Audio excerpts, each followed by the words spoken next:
بسم الله الرحمن الرحيم إن الحمد لله نحمده ونستعينه ونستغفره من يهده الله فلا مضل له ومن يضلل فلا هادي له وأشهد أن لا إله إلا الله وحده لا شريك له وأشهد أن سيدنا ونبينا وحبيبنا وشفيعنا وقرة أعيننا محمدا عبده ورسوله صلی اللہ تبارک و تعالی علیہ وعلی آلہ واصحابہ وازواجہ وذریتہ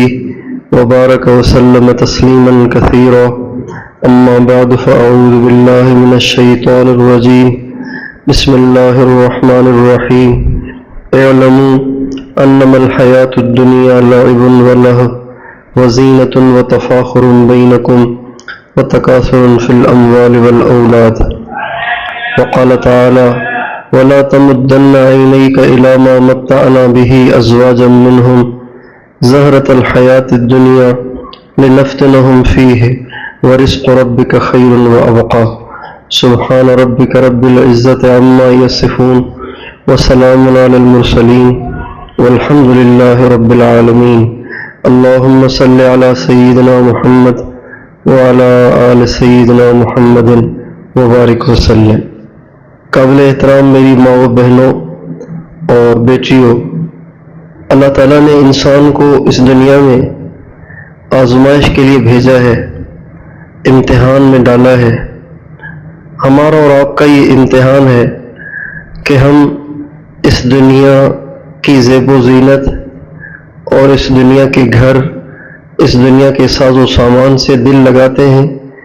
یا کہ اپنی آخرت کی تیاری کرتے ہیں۔ اللہ تعالیٰ سورہ کہف میں فرماتے ہیں کہ انا جعلنا ما علی الارض زینۃ لہا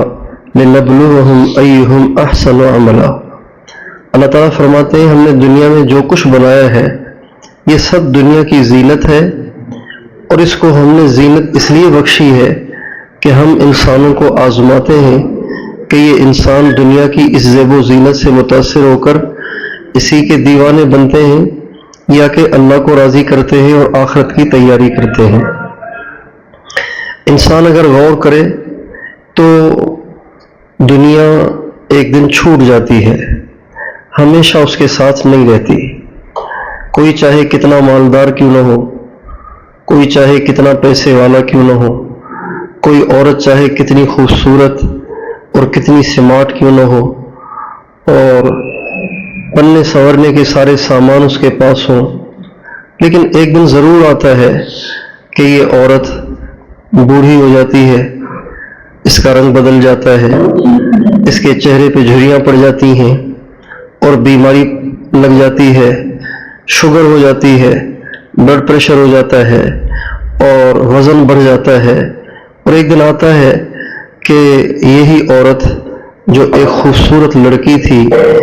قبر کی مٹی میں دفن ہو جاتی ہے۔ ایک دن ایسا آتا ہے کہ یہ جو خوبصورت لڑکی قبر کی مٹی میں دفن ہو جاتی ہے۔ اس لیے انسان کی سمجھداری یہ ہے کہ وہ دنیا کی حقیقت کو جان کر چلے اور دنیا کی حقیقت کو سمجھ کے چلے۔ اللہ تعالیٰ نے قرآن پاک کے اندر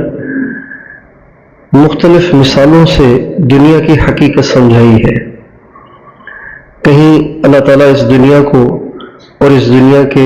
ساز و سامان کو، اس دنیا کے مال و متاع کو، اللہ تعالیٰ اس کو بچوں کا کھیل فرماتے ہیں۔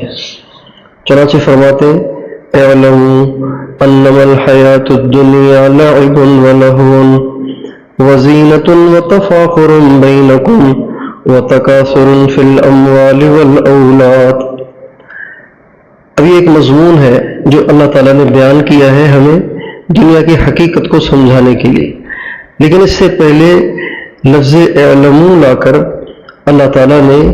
دنیا کے تمام انسانوں کی غفلت کو دور کیا ہے اور سب کو متوجہ کیا ہے۔ جب اللہ تعالیٰ نے کوئی اہم بات کہنی ہوتی ہے قرآن مجید میں، یہ لفظ اعلموا یا اعلم، یہ صیغہ قرآن مجید میں کئی جگہ آیا ہے اور ہر جگہ وہاں آیا ہے جہاں ایک ایسا مضمون بیان کیا جانے لگا ہے کہ جس مضمون کے بارے میں اکثر لوگ غافل ہیں، چونکہ دنیا ساری دنیا کی زیب و زینت سے متاثر ہے، مال و متاع سے متاثر ہے، گاڑیاں سبھی کو اچھی لگتی ہیں، بنگلے سبھی کو اچھے لگتے ہیں، کپڑے سبھی کو اچھے لگتے ہیں، بننا سنورنا ہر عورت کی خواہش ہوتی ہے، دنیا میں اچھا بڑا گھر یہ ہر عورت کی خواہش ہوتی ہے، سمارٹ رہنا، خوبصورت رہنا اور بن سنور کے رہنا یہ ہر عورت کی خواہش ہوتی ہے۔ اللہ تعالیٰ دنیا کے تمام انسانوں کو اس دھوکے سے نکالنے کے لیے فرماتے ہیں، اے دنیا بھر کی عورتوں، اے دنیا بھر کے مردوں، اس دنیا سے دھوکہ نہ کھانا، یہ دنیا کھیل ہے، تماشا ہے، لعب و لہو، یہ کھیل ہے۔ جن کے پاس یہ دنیا موجود ہے ان کے لیے کھیل ہے، جن کے پاس نہیں ہے ان کے لیے تماشا ہے، اور کھیل اور تماشے کی کوئی حقیقت نہیں ہوتی، یہ ایک وقتی مزہ ہوتا ہے۔ جب بچے آپس میں کھیلتے ہیں، دو ٹیمیں بنتی ہیں، اب یہ کھیلتے ہیں، اب انجام میں ان میں سے ایک ٹیم جیت جاتی ہے اور ایک ٹیم ہار جاتی ہے، لیکن جیتنے والے حقیقت میں جیتنے والے نہیں ہوتے، ہارنے والے حقیقت میں ہارنے والے نہیں ہوتے۔ تھوڑی دیر کے لیے جیتنے والوں کو خوشی ہوتی ہے اور تھوڑی دیر کے لیے ہارنے والے اداس ہو جاتے ہیں، لیکن گھنٹے 2 گھنٹے کے بعد جیتنے والوں کو جیت یاد نہیں رہتی، ہارنے والوں کو ہار یاد نہیں رہتی۔ اللہ تعالیٰ فرماتے ہیں یہ دنیا کی زندگی بالکل ایسے ہی ہے۔ ایک آدمی دنیا میں 60 سال گزارے، 70 سال گزارے، 80 سال گزارے اور سارے کے سارے مزے کے گزارے، کوئی اسے پریشانی پیش نہ ہو، اور سارے کے سارے دنیا کے اسباب اس کے پاس موجود ہوں، سارے راحت کے سامان اس کے پاس موجود ہوں، اس عورت کے پاس دنیا کا سارا بننے سنورنے کا سامان ہو، لیکن جب یہ مر جائے گی تو ایسے لگے گا جیسے میں نے دنیا میں کوئی 1 گھڑی گزاری ہے، 2 گھڑی گزاری ہے۔ کأنہم لم یلبثوا الا عشیۃ او ضحاها۔ اللہ تعالیٰ فرماتے ہیں ساری زندگی دنیا میں مستیاں اور مزے کر کے جو لوگ مرتے ہیں، جب قیامت کے دن ان کو پیش کیا جائے گا تو ان کو ایسے لگے گا جیسے ہم نے دنیا میں 1 صبح گزاری ہے یا 1 شام گزاری ہے، پورا دن بھی نہیں گزارا۔ تو دنیا کھیل ہے، تماشا ہے۔ اللہ تعالیٰ نے دنیا کی حقیقت کو اس انداز سے بیان کیا، اور قرآن مجید میں اللہ تعالیٰ ایک مثال دنیا کی حقیقت کو بیان کرنے کے لیے یہ دیتے ہیں کہ دنیا کی مثال کھیتی کی سی ہے۔ جو علاقے بارانی ہیں، جیسے بلوچستان ہے، ہمارے ہاں سندھ میں تھرپارکر ہے، اور بعض پہاڑی علاقے ہیں، یہ بارانی علاقے ہیں، یہاں دریا کا پانی نہیں پہنچتا۔ اللہ تعالیٰ فرماتے ہیں ان علاقوں سے دنیا کی حقیقت کو سمجھو کہ جب بارش برستی ہے تو یہ سارے علاقے ہرے بھرے ہو جاتے ہیں، ہر طرف ہریالی، ہر طرف ہریالی، ہر طرف ہریالی، جنت کا سا سما بن جاتا ہے۔ لیکن یہ ہریالی ہمیشہ نہیں رہتی، کچھ وقت رہتی ہے، پھر جب دھوپ آ جائے اور لو چلے، گرم ہوا چلے تو کچھ ہی دنوں کے بعد یہ ہریالی ختم ہو جاتی ہے اور یہ علاقہ دوبارہ سے ایسا ویران اور ریگستان کی شکل بن جاتا ہے کہ جیسا کہ کبھی یہاں کوئی ہریالی ہوئی نہیں تھی۔ اللہ تعالیٰ فرماتے ہیں وَاضْرِبْ لَهُم مَّثَلَ الْحَيَاةِ الدُّنْيَا كَمَاءٍ أَنزَلْنَاهُ مِنَ السَّمَاءِ فَأَصْبَحَ هَشِيمًا تَذْرُوهُ الرِّيَاحُ وَكَانَ اللَّهُ عَلَى كُلِّ شَيْءٍ مُقْتَدِرًا۔ اللہ تعالیٰ فرماتے ہیں یہ دنیا بالکل ایسے ہی ہے جیسے آسمانی بارش سے کھیتی اگ گئی اور زمین ہری بھری ہو گئی، لیکن کچھ عرصے کے بعد وہ ساری کھیتی اجڑ گئی اور ساری گھاس ختم ہو گئی، جل کر چکنا چور ہو گئی اور زمین دوبارہ ویسی کی ویسی ہو گئی۔ بالکل یہ دنیا ایسی ہے۔ آپ دیکھیں، غور کریں، ایک آدمی کا بچپن ہے، ایک عورت کا بچپن ہے، ایک لڑکی کا بچپن ہے، کھیلنے کا زمانہ ہے، تھوڑی سی بڑی ہوتی ہے، پڑھنے لگ جاتی ہے، تھوڑی سی بڑی ہوتی ہے، جوان ہو جاتی ہے، تھوڑی سی بڑی ہوتی ہے، ماں باپ کو اچھے رشتے کی تلاش ہوتی ہے، اور یہ سہیلیوں میں گھومتی پھرتی ہے، بنتی سنورتی ہے، دن میں کئی دفعہ آئینہ دیکھتی ہے، اچھے سے اچھے کپڑے، اچھے سے اچھا جوتا پہنتی ہے، بن سنور کے ہر وقت رہتی ہے۔ رشتہ دیکھنے والے آتے ہیں، متاثر ہو کے جاتے ہیں، آخر کہیں رشتہ ہو جاتا ہے۔ پہلے منگنی ہو جاتی ہے، پھر شادی ہو جاتی ہے، شادی کے بعد بچے ہو جاتے ہیں، اور پھر یہ بچے بڑے ہوتے ہیں، چلتے چلتے چلتے چلتے اس کی جوانی ڈھل جاتی ہے، پھر بڑھاپا آ جاتا ہے، اور ایک دن آتا ہے کہ اس کا جنازہ اٹھ جاتا ہے، ایک دن آتا ہے کہ اسے قبر کی مٹی میں دفن کر دیا جاتا ہے۔ ایسے ہوتا ہے کہ جیسے اس کی ماں نے کبھی اس کو جنا ہی نہیں تھا۔ یہ روزانہ ہوتا ہے، یہ ہمارے سامنے ہزاروں مثالیں ہیں، لیکن انسان بڑا غافل ہے، انسان بڑا ناسمجھ اور نادان ہے کہ اتنی ساری مثالوں سے بھی اسے عبرت نہیں ہوتی، وہ اس کو سوچتا نہیں، سمجھتا نہیں۔ جو لوگ مرتے ہیں تو یہ جینے والے سمجھتے ہیں کہ انہوں نے ہی مرنا تھا، لیکن جب ان کا اپنا وقت آتا ہے تو پھر دوسرے سمجھتے ہیں کہ یہ انہی پہ آنا تھا، ہم پہ نہیں آنا۔ حالانکہ ہمیں چاہیے کہ ہر وقت ہمیں اپنی موت یاد ہو، ہر وقت ہمیں اپنی موت یاد ہو۔ حضرت ابو درداء رضی اللہ تعالیٰ عنہ ایک دفعہ ایک جنازے کے ساتھ جا رہے تھے، تو راستے میں ان سے کسی نے پوچھا کہ جی یہ کس کا جنازہ ہے؟ تو فرمانے لگے یہ تیرا جنازہ ہے۔ پھر فرمانے لگے اگر یہ بات تجھے بری لگے تو بھائی پھر یہ میرا جنازہ ہے۔ یعنی ان کا مطلب یہ تھا کہ جب جنازے کے ساتھ جا رہے ہوں تو یہ نہیں پوچھتے کہ کس کا جنازہ ہے، بلکہ یہ پوچھنا چاہیے کہ وَإِذَا حَمَلْتَ إِلَى الْقُبُورِ جَنَازَةً فَاعْلَمْ بِأَنَّكَ بَعْدَهَا مَحْمُولُ۔ جب کسی جنازے کے ساتھ چلو تو یہ سوچا کرو کہ کبھی میرا بھی جنازہ ہوگا اور کبھی میں بھی کسی کے کندھوں پہ ہوں گا۔ روزانہ مرنے والوں کے اعلانات ہوتے ہیں، روزانہ ہمارے آس پاس رونے والے کسی مرنے والے پہ روتے ہیں، لیکن ہمیں اس سے تنبیہ نہیں ہوتی، ہمیں اس سے اپنی موت یاد ہی نہیں آتی، ہمیں یہ بات سمجھ ہی نہیں آتی کہ ہم نے مرنا ہے۔ آپ تصور کریں وہ کیا عجیب گھڑی ہوگی، اور وہ کتنی درد انگیز گھڑی ہوگی، وہ کتنا درد انگیز وقت ہوگا جب ہم اور آپ بستر پہ لیٹے ہوں گے اور ڈاکٹروں نے جواب دے دیا ہوگا، اور ہم بھی موت اور زندگی کی کشمکش میں ہوں گے، ہماری نگاہیں پھر رہی ہوں گی اور ہمارا دل دھڑک رہا ہوگا، ہمارے جسم سے روح نکل رہی ہوگی، ہمارے رشتہ دار رو رہے ہوں گے اور ہمارے آس پاس انہوں نے گھیرا کیا ہوا ہوگا، اور ہم بھی اس دنیا سے رخصت ہو رہے ہوں گے، اور یوں ہی دیکھتے دیکھتے ہمارے جسم سے روح نکلنا شروع ہو جائے گی، اور چند ہی لمحوں میں ہمارا جسم ایک لاش بن کے رشتہ داروں کے بیچ میں پڑا ہوا ہوگا، روح نکل چکی ہوگی، رشتہ دار رو رہے ہوں گے، ہماری مائیں، ہمارے باپ، ہماری بیویاں، ہمارے خاوند اور ہمارے بچے، ہمارے رشتہ دار ہمارے آس پاس کھڑے آنسو بہا رہے ہوں گے، اور پھر تھوڑی دیر میں ہی آواز لگے گی کہ بھئی جلدی سے کسی غسل دینے والے کو بلاؤ۔ چنانچہ غسل دینے والے کو بلایا جائے گا اور وہ ہمیں غسل دے گا، تختے پہ لٹایا جائے گا، کپڑے اتارے جائیں گے،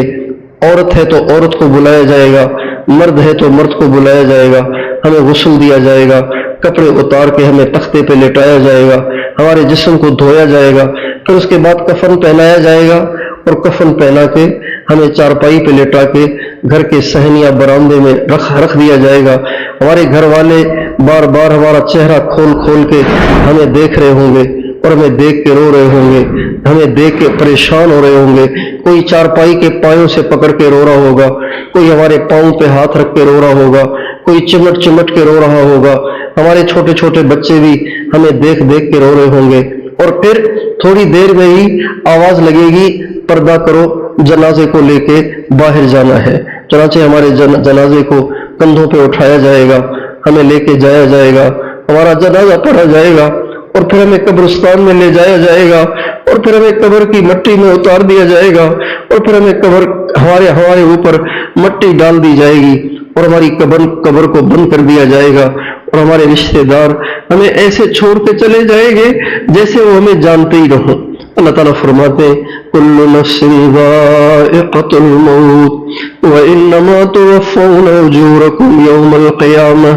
فمن زحزح عن النار وادخل الجنۃ فقد فاز وما الحیاۃ الدنیا الا متاع الغرور۔ اے دنیا بھر کی عورتوں، اے دنیا بھر کے مردوں، اس بات کو ذہن نشین کرو کہ تم نے ایک دن ضرور موت کا پیالہ پینا ہے، اور پھر تم نے دنیا میں جو کچھ کیا ہوگا اس کا تمہیں حساب دیا جائے گا۔ بعض دوزخ میں جائیں گے، بعض جنت میں جائیں گے، اور دنیا تو دھوکے کا سامان ہے۔ یہ ہماری پوری زندگی کی کہانی ہے، یہ ہماری پوری زندگی کی کہانی ہے۔ بچپنا ہے، پھر جوانی ہے، پھر مستیاں ہیں، پھر گھومنا پھرنا بننا سنورنا ہے، پھر شادیاں ہیں، پھر بچے ہیں، اور پھر بڑھاپا ہے، اور پھر مر جانا ہے۔ مگر یہ سارے مرحلے ہر ایک کو ملتے بھی نہیں ہیں۔ بہت سی بچیاں ایسی ہیں جو جوانی میں دنیا سے چلی جاتی ہیں، جوانی میں دنیا سے چلی جاتی ہیں، جوانی میں دنیا سے چلی جاتی ہیں۔ ہمارے ہاں ایک بچی کا رشتہ ہوا، بڑا اچھا رشتہ ہوا، منگنی ہو گئی، ابھی نکاح ہونا تھا کہ اچانک اسے ہارٹ اٹیک ہوا اور وہ بچی دنیا سے چلی گئی۔ سارے مراحل ہر ایک کو ملتے بھی نہیں ہیں، اس لیے انسان کو چاہیے کہ دنیا سے دھوکہ نہ کھائے، کبھی بھی دنیا سے دل نہ لگائے، کبھی بھی دنیا سے دل نہ لگائے۔ جو لوگ دنیا سے دل لگاتے ہیں نا، ان کا مرنا بڑا مشکل ہوتا ہے، ان کی موت ان کے لیے بہت بڑا صدمہ ہوتی ہے۔ لیکن جو دنیا سے دل نہیں لگاتے، آخرت سے دل لگاتے، اللہ کو یاد کرتے، جنت کو یاد کرتے، اللہ کے نبی کو یاد کرتے، ہر وقت آخرت کی تیاری میں لگے رہتے نا، ایسے لوگوں کے لیے مرنا ایک بہت بڑی بشارت ہوتی ہے، بہت بڑی بشارت ہوتی ہے۔ حضرت بلال رضی اللہ تعالیٰ عنہ کہ جب انتقال کا وقت آیا تھا تو ان کی بیوی رو رہی تھی، اور روتی ہے بیوی تو روتی ہے خاوند کے انتقال پہ، وہ رو رہی تھی اور ساتھ ساتھ کہہ رہی تھی واہ حزنا، ہائے غم، ہائے صدمہ، آج بلال سے جدائی ہو رہی ہے۔ تو حضرت بلال رضی اللہ عنہ فرمانے لگے اللہ کی بندی، آپ کے لیے غم ہے، میرے لیے غم نہیں ہے۔ پھر فرمانے لگے واہ ترباہ الیوم القى الاحبہ محمدا وحزبہ، کیا مزے کا وقت ہے، کیا مزے کی گھڑی ہے کہ ابھی میری روح نکل جائے گی، ابھی میری حضور سے اور حضور کی جماعت یعنی صحابہ سے ملاقات ہو جائے گی۔ حضرت امام بخاری کے استاد ہیں، حضرت امام بخاری کے شاگرد ہیں عبد الاول رحمۃ اللہ علیہ، جب ان کے انتقال کا وقت آیا تو وہ مسکرا رہے تھے اور فرما رہے تھے وفی ذلک فلیتنافس المتنافسون، مقابلہ کرنے والوں کو چاہیے کہ ایسی چیزوں میں مقابلہ کریں، یعنی ان کے سامنے شاید جنت کھل گئی تھی اس لیے وہ جنت کو دیکھ کے کہہ رہے تھے۔ تو جب انسان دنیا سے دل نہ لگائے، اللہ سے دل لگائے، آخرت سے دل لگائے، جنت کا دل میں شوق رکھے، تو پھر اس کے لیے مرنا مشکل نہیں، بہت آسان ہو جاتا ہے۔ لیکن اگر انسان دنیا سے دل لگا بیٹھے اور دنیا کا دیوانہ ہو جائے، اللہ کے غیر سے دل لگائے، تو پھر اس کا مرنا بہت مشکل ہوتا ہے۔ اس لیے میری بہنوں، بیٹیوں اور ماؤں، ہم سب کو چاہیے کہ ہم اس دنیا کی حقیقت کو جان کے اس دنیا میں زندگی گزاریں۔ اگر ہم نے اس دنیا کی حقیقت کو نہ جانا تو یہ دنیا ہمیں لے ڈوبے گی، یہ دنیا ہمیں تباہ کر دے گی، یہ دنیا ہمیں برباد کر دے گی، یہ دنیا ہمیں اللہ سے دور کر دے گی۔ اس نے کروڑوں انسانوں کو جہنم میں پھینکوا دیا، اس نے کروڑوں انسانوں کا رشتہ اللہ سے توڑ دیا، اللہ کے نبی سے توڑ دیا۔ اللہ تعالیٰ اپنے نبی سے آپ دیکھیں کتنی شدت سے فرما رہے ہیں، اللہ تعالیٰ اپنے نبی سے کتنی شدت سے فرما رہے ہیں۔ جب کسی سے زیادہ پیار ہوتا ہے نا، کسی سے زیادہ محبت ہوتی ہے تو اس کو خطرناک چیزوں سے دور رکھا جاتا ہے، خطرناک چیزوں سے دور رکھا جاتا ہے۔ اگر کوئی پنکھا چل رہا ہے اور بچہ اس کے قریب جا رہا ہے اور اس کے پروں میں ہاتھ ڈالنے لگا ہے تو فوراً چیختا ہے آدمی، بالکل قریب نہ جانا، بالکل پاس نہ جانا، دور رہو۔ شدت سے انسان جھڑکتا ہے اور ڈانٹتا ہے اور چیختا ہے۔ اللہ تعالیٰ بالکل اسی لہجے میں اپنے نبی سے فرماتے ہیں وَلَا تَمُدَّنَّ عَيْنَيْكَ إِلَىٰ مَا مَتَّعْنَا بِهِ أَزْوَاجًا مِّنْهُمْ زَهْرَةَ الْحَيَاةِ الدُّنْيَا لِنَفْتِنَهُمْ فِيهِ وَرِزْقُ رَبِّكَ خَيْرٌ وَأَبْقَىٰ۔ اے میرے نبی، ہرگز اس دنیا کو آنکھیں بھر کے نہ دیکھنا، یہ تو ہم نے دنیا کے لوگوں کو آزمانے کے لیے بنائی ہوئی ہے، ورنہ اللہ کے پاس جو انعامات ہیں وہ اس سے بہت بہتر ہیں اور ہمیشہ رہنے والے ہیں۔ آج ہمارا دیندار طبقہ بھی دنیا سے بہت متاثر ہے، یہ ہماری مدرسوں میں پڑھنے والی بچیاں بھی دنیا سے بہت متاثر ہیں۔ ان کے دلوں میں بھی بے شک یہ پڑھتی مدرسوں میں ہیں، بے شک یہ پردہ بھی کر لیتی ہیں، بے شک یہ نماز بھی پڑھتی ہیں، بے شک انہوں نے دین کا لبادہ اوڑھ رکھا ہے، لیکن اگر یہ جو دیندار طبقہ ہے، میں بھی اس میں شامل ہوں، ہم سب کے سب جنہوں نے دین کا لبادہ اوڑھ رکھا ہے، اگر ہم اپنے اندر کا ایکس رے کریں، اگر ہم اپنے اندر کا جائزہ لیں تو ہمارا دل بھی دنیا داروں کی طرح دنیا کی ہوس سے بھرا پڑا ہے۔ جیسے دنیا والوں کو دنیا کی ہوس ہے نا، ہمیں بھی دنیا کی ہوس ہے۔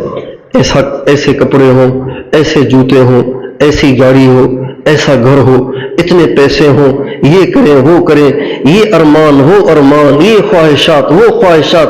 بھری پڑی ہے دل کی دنیا حسرتوں سے اور خواہشات سے، ارمانوں سے میری بہنوں اور میری بیٹیوں، جن کے دلوں میں اللہ تعالیٰ، جن کے دلوں کو اللہ تعالیٰ دنیا کی محبت سے پاک کر دیتے ہیں، اور جن کے دل دنیا کی ہوس سے پاک ہوتے ہیں، ان کے دل اللہ کی محبت سے منور ہوتے ہیں۔ جن لوگوں کی قسمت اچھی ہوتی ہے نا،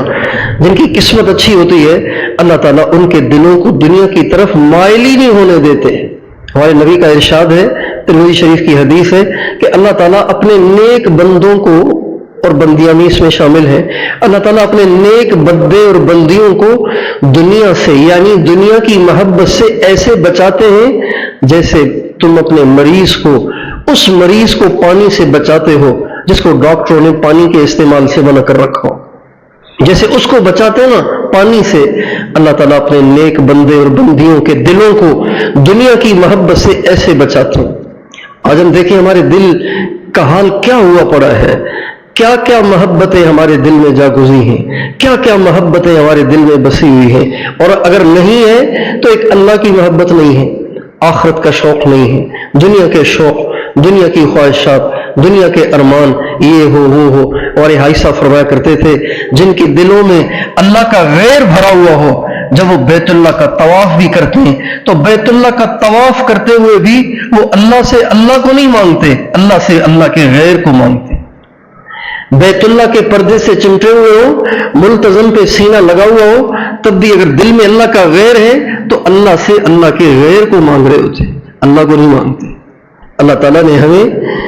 دنیا کی حقیقت سمجھائی ہے، اور دنیا کی حقیقت کو مختلف مثالوں سے اتنی دفعہ سمجھایا ہے کہ کسی سمجھدار کے لیے بہت کافی ہے۔ دنیا کی حقیقت کو سمجھنے کے لیے، دنیا کے گھٹیا پن کو سمجھنے کے لیے، اور دنیا کے فنا کو سمجھنے کے لیے ایک سمجھدار کے لیے بہت ہے۔ اتنی دفعہ اللہ نے قرآن مجید میں اس دنیا کے گھٹیا پن کو بیان کیا ہے۔ اس لیے کسی بندے اور بندی کا دل کو دنیا سے لگانا یہ اللہ کو بہت ناپسند ہے۔ اللہ بالکل نہیں چاہتے کہ بندے کے دل میں دنیا ہو، اللہ بالکل نہیں چاہتے کہ بندی کے دل میں دنیا ہو۔ اللہ یہ چاہتے ہیں کہ میرے ہر بندے کا دل، میری ہر بندی کا دل میری محبت سے بھرا ہوا ہو، میری محبت سے، اللہ کی محبت سے۔ ایک آدمی ہے، اس کا جو بیٹا ہے وہ اس کی مانتا نہیں ہے، اس کی فرما برداری نہیں کرتا، نافرمانی کرتا ہے، بدتمیزی کرتا ہے، تو وہ اس کے سامنے کہتا ہے فلاں کا جو بیٹا ہے نا وہ اس کا بڑا فرما بردار ہے، فلاں کا جو بیٹا ہے نا وہ اس کے اشارے کے بغیر قدم ہی نہیں اٹھاتا، فلاں کا جو بیٹا ہے نا وہ اشارہ کرتا ہے فوراً وہ اس کا کام کر دیتا ہے۔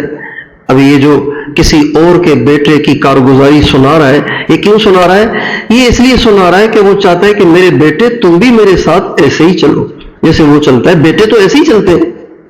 بیٹے تو ایسے ہی چلتے ہیں، دیکھو نا فلاں کا بیٹا ایسا ہے، کیا مطلب تمہیں بھی ایسا ہونا چاہیے۔ اللہ تعالیٰ قرآن مجید میں یوں اشاروں میں اپنے بندوں اور بندیوں کو اپنی محبت پہ دیکھیں کیسے اکساتے ہیں۔ اللہ تعالیٰ فرماتے ہیں والذین آمنوا اشد حبا للہ، جو ایمان والے ہوتے ہیں نا وہ اللہ سے بہت محبت کرتے ہیں،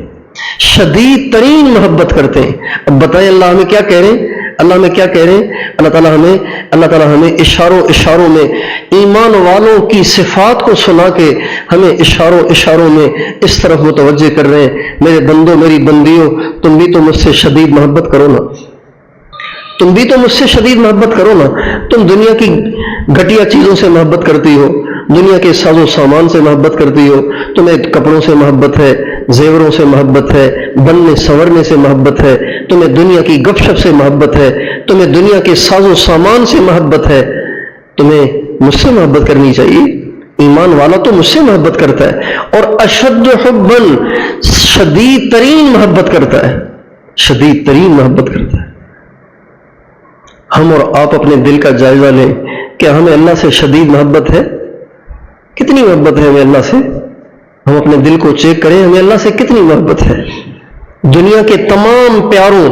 میں سے ایک سے اللہ کی محبت کا تقابل کریں، توازن کریں کہ ہمیں اللہ سے زیادہ محبت ہے کہ اس سے زیادہ محبت ہے، اللہ سے زیادہ محبت ہے کہ اس سے زیادہ محبت ہے، اللہ سے زیادہ محبت ہے کہ اس سے زیادہ محبت ہے۔ اللہ تعالیٰ فرماتے ہیں قُلْ إِنْ كَانَ آبَاؤُكُمْ وَأَبْنَاؤُكُمْ وَإِخْوَانُكُمْ وَأَزْوَاجُكُمْ وَعَشِيرَتُكُمْ وَأَمْوَالٌ اقْتَرَفْتُمُوهَا وَتِجَارَةٌ تَخْشَوْنَ كَسَادَهَا وَمَسَاكِنُ تَرْضَوْنَهَا أَحَبَّ إِلَيْكُمْ مِنَ اللَّهِ وَرَسُولِهِ وَجِهَادٍ فِي سَبِيلِهِ فَتَرَبَّصُوا حَتَّى يَأْتِيَ اللَّهُ بِأَمْرِهِ وَاللَّهُ لَا يَهْدِي الْقَوْمَ الْفَاسِقِينَ۔ اے نبی آپ کہیں ان سے اگر تمہیں اللہ سے زیادہ محبت باپ سے ہے، اللہ سے زیادہ محبت بیٹے سے ہے، اللہ سے زیادہ محبت بھائی بہنوں سے ہے، اللہ سے زیادہ محبت بیوی اور خاوند سے ہے، اللہ سے زیادہ محبت تمہیں اپنے کاروبار سے ہے، اللہ سے زیادہ محبت تمہیں اپنے گھر اور بنگلے سے اور کوٹھی سے ہے، تو پھر انتظار کرو، اللہ تمہارا فیصلہ کرے گا۔ تم فاسق ہو، اللہ فاسقوں کو ہدایت نہیں دیتا۔ اللہ اور اس کے رسول اور اس کے راستے میں جہاد سے زیادہ ان سے محبت نہیں ہونی چاہیے۔ اس لیے میری بہنوں اور میری بیٹیوں، جیسے آپ مدرسے میں علم پڑھ رہی ہیں، کتابیں پڑھ رہی ہیں، حدیث پڑھ رہی ہیں، قرآن پڑھ رہی ہیں اور فقہ پڑھ رہی ہیں، صرف پڑھ رہی ہیں، نحو پڑھ رہی ہیں، ایسے ہی یہ بھی پڑھیں کہ دنیا کیا ہے، اللہ کتنا بڑا ہے، دنیا کتنی گھٹیا ہے، اللہ کتنے اچھے ہیں، دنیا سے کتنی محبت ہونی چاہیے، اللہ سے کتنی محبت ہونی چاہیے، دنیا کی کیا دل میں ویلیو ہونی چاہیے، آخرت کی دل میں کیا ویلیو ہونی چاہیے۔ ہمارے نبی کا ارشاد ہے لو كانت الدنيا تعدل عند الله جناح بعوضة ما سقى منها كافرا شربة ماء۔ ہمارے نبی فرماتے ہیں اگر ساری دنیا کی قیمت اللہ تعالیٰ کی نظر میں مچھر کے پر کے برابر بھی ہوتی تو اللہ تعالیٰ کافر کو گھونٹ پانی کا نہ دیتے۔ اب آپ بتائیے ساری دنیا کی قیمت مچھر کے پر جتنی بھی نہیں ہے تو جو دنیا اتنی بے قیمت ہے وہ ہماری نظروں میں کتنی قیمتی ہے، کتنے احکام ہیں اور کتنی نبی کی سنتیں ہیں جو ہم قربان کر دیتے ہیں اس دنیا کی وجہ سے۔ اس کا مطلب ہے دنیا کی محبت زیادہ ہے ہمارے دلوں میں۔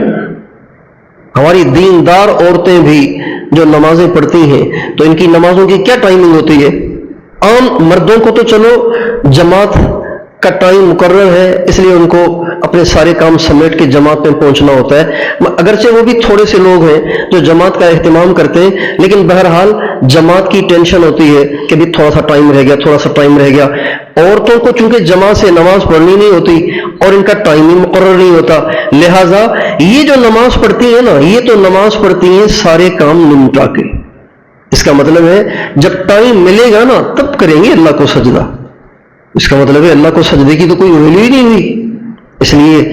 اس لیے اپنے عمل سے ہمیں نمازوں کا ٹائم مقرر کر کے اللہ پاک سے محبت کا مظاہرہ کرنا چاہیے۔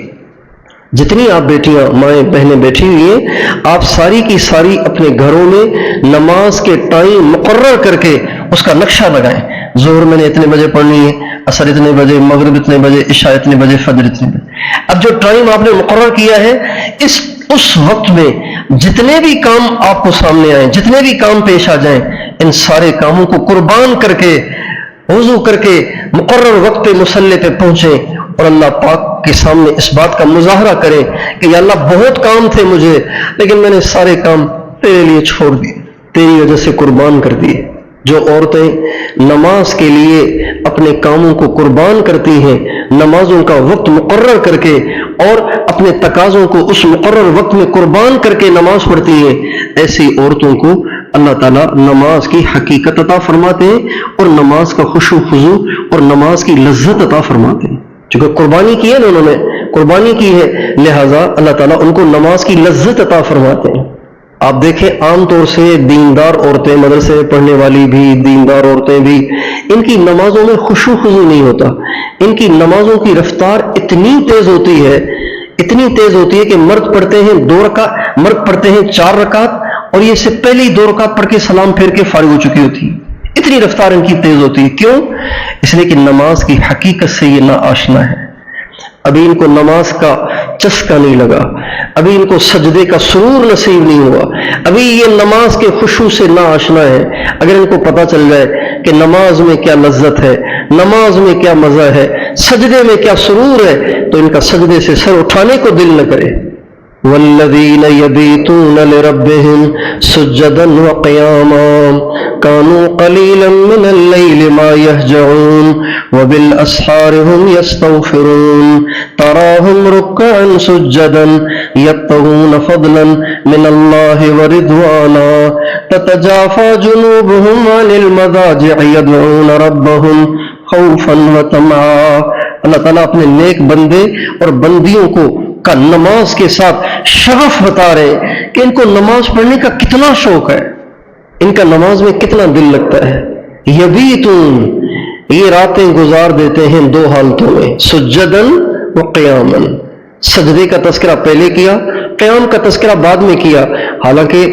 قیام تو پہلے ہوتا ہے، سجدہ بعد میں ہوتا ہے، لیکن اللہ تعالیٰ اس تقدیم اور تاخیر سے اشارہ کر رہے ہیں کہ جو اللہ کے نیک بندے ہیں، جن کے دل اس کی محبت سے لبریز ہیں، جن کی روحیں ان سے مانوس ہو گئی ہیں، ان کو قیام کی بنسبت سجدے میں زیادہ مزہ آتا ہے، اس لیے کہ سجدے میں بندہ اللہ کے زیادہ قریب ہوتا ہے، سجدے میں بندی اللہ کے زیادہ قریب ہوتی ہے۔ تو جو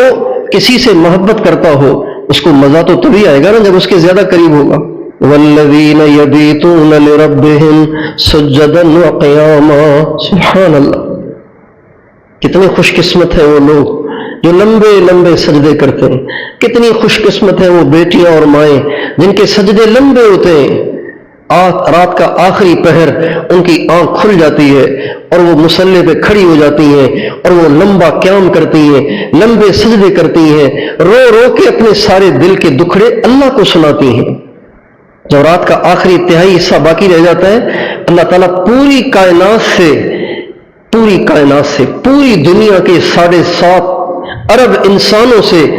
گنے چنے بندے اور بندیوں کا انتخاب فرماتے ہیں اور ان کو جگاتے ہیں، ان کو وضو کی توفیق دیتے ہیں، ان کو آ کے مصلی پہ کھڑے ہو کر نماز پڑھنے اور لمبے سجدے کرنے اور آنسو بہانے اور دعائیں کرنے اور قرآن پڑھنے اور ذکر کرنے کی توفیق دیتے ہیں۔ گنے چنے لوگ ہوتے ہیں، یہ اربوں میں سے گنے چنے لوگ ہوتے ہیں، کروڑوں میں سے گنے چنے لوگ ہوتے ہیں۔ اللہ تعالیٰ ہمیں اس جماعت میں شامل فرمائے۔ اللہ تعالیٰ فرماتے ہیں تتجافى جنوبهم عن المضاجع يدعون ربهم خوفا وطمعا، ان کے پہلو خوابگاہوں سے الگ رہتے ہیں اور وہ پکارتے ہیں اپنے رب کو رغبت کے ساتھ بھی، رغبت کے ساتھ بھی، شوق کے ساتھ بھی، محبت کے ساتھ بھی، اور ڈر کر اور خوف کے ساتھ بھی۔ تو آپ ساری بیٹیاں، ساری مائیں، ساری بہنیں آج اس کی نیت کر کے جائیں کہ اب ہمیں دنیا سے دل نہیں لگانا، اب ہمیں اللہ سے دل لگانا ہے، اب ہمیں اللہ کی طالبہ بننا ہے، اللہ کی طالبہ، اللہ کی طالبہ، اللہ سے محبت، اللہ کی طرف رجحان، اللہ کا خیال، اللہ کا دھیان، ہمارے دل میں اس کے سوا کوئی ارمان ہی نہ رہے کہ میرا اللہ مجھ سے راضی ہو جائے، مجھے میرے اللہ مل جائے۔ کوئی تجھ سے کچھ مانگتا ہے، میں تجھ سے تجھی کو خدا مانگتا ہوں۔ کوئی تجھ سے کچھ مانگتا ہے، میں تجھ سے تجھی کو خدا مانگتا ہوں۔ کوئی مجھ سے پوچھے میں کیا چاہتا ہوں،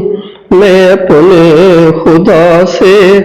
خدا مانگتا ہوں۔ وہ ہو جائے میرا، میں ہو جاؤں اس کا، یہی رات دن میں دعا مانگتا ہوں۔ نہ یہ چاہتا ہوں نہ وہ چاہتا ہوں، میں اپنے خدا سے خدا چاہتا ہوں۔ ایک طالبہ اور ایک عالمہ کے دل کی دل کی یہ کیفیت ہونی چاہیے، یہ اس کے دل کے جذبات ہونے چاہیے. جو دین کی طالبہ ہے وہ اللہ کی طالبہ ہے، جو علم کی طالبہ ہے وہ علیم کی طالبہ ہے. علم کی طالبہ ہو اور علیم میں بے رغبت ہو تو یہ کیا جوڑ بنتا ہے؟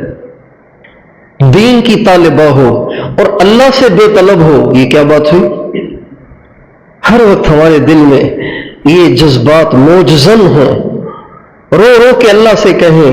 یا اللہ میں آپ کو چاہتی ہوں، مجھے آپ کی رضا چاہیے، میں وہ نہیں چاہتی جو دنیا چاہتی ہے، میں وہ چاہتی ہوں جو تو چاہتا ہے. یہ ہر وقت دل کی کیفیت ہو اور اس کو رو رو کے اللہ پاک سے ہم مانگیں، یا اللہ میرا دل دنیا کے جذبات سے اور دنیا کے خیالات سے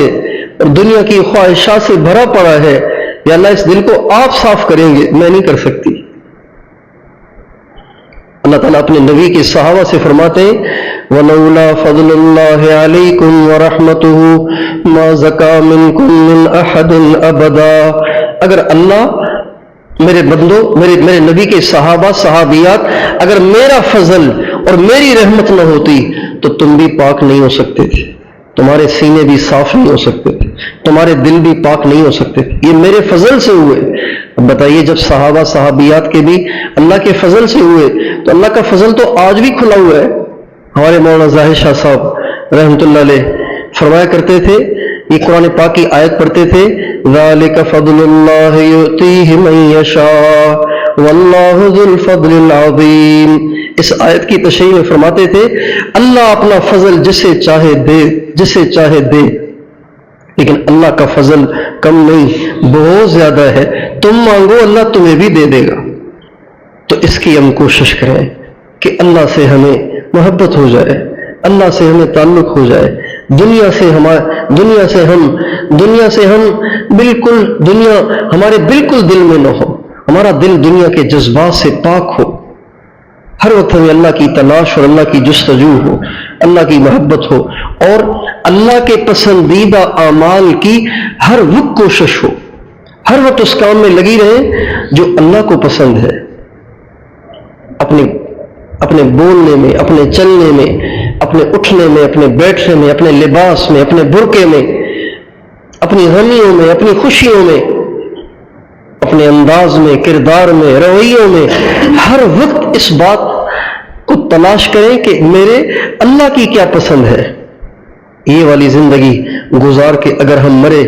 اور یہ والی زندگی گزار کے ہماری مائیں بیٹیاں بہنیں مریں تو مرتے ہی ان کے مزے ہی مزے ہیں. یا ایتھا النفس المطمئنہ ارجعی الی ربک راضیۃ مرضیہ فادخلی فی عبادی وادخلی جنتی. حضرت عبداللہ بن عباس رضی اللہ تعالی عنہما جب ان کا انتقال ہوا اور ان کا جنازہ لایا گیا تو غیب سے ایک آواز آئی یا ایتھا النفس المطمئنہ ارجعی الی ربک راضیۃ مرضیہ فادخلی فی عبادی وادخلی جنتی. نہیں، غیب سے آواز نہیں آئی، ایک پرچی اڑتی ہوئی ان کے جسم پہ آ کے گری، ان کی مبارک لاش پہ آ کے گری جس پہ یہ آیت لکھی ہوئی تھی یا ایتھا النفس المطمئنہ ارجعی الی ربک راضیۃ مرضیہ فادخلی فی عبادی وادخلی جنتی. اللہ تعالیٰ ہمیں بھی اپنے نیک بندوں میں، آپ تمام بیٹیوں اور بہنوں اور ماؤں کو اپنی نیک بندیوں میں شامل فرمائے. وآخر دعوانا ان الحمد للہ رب العالمین.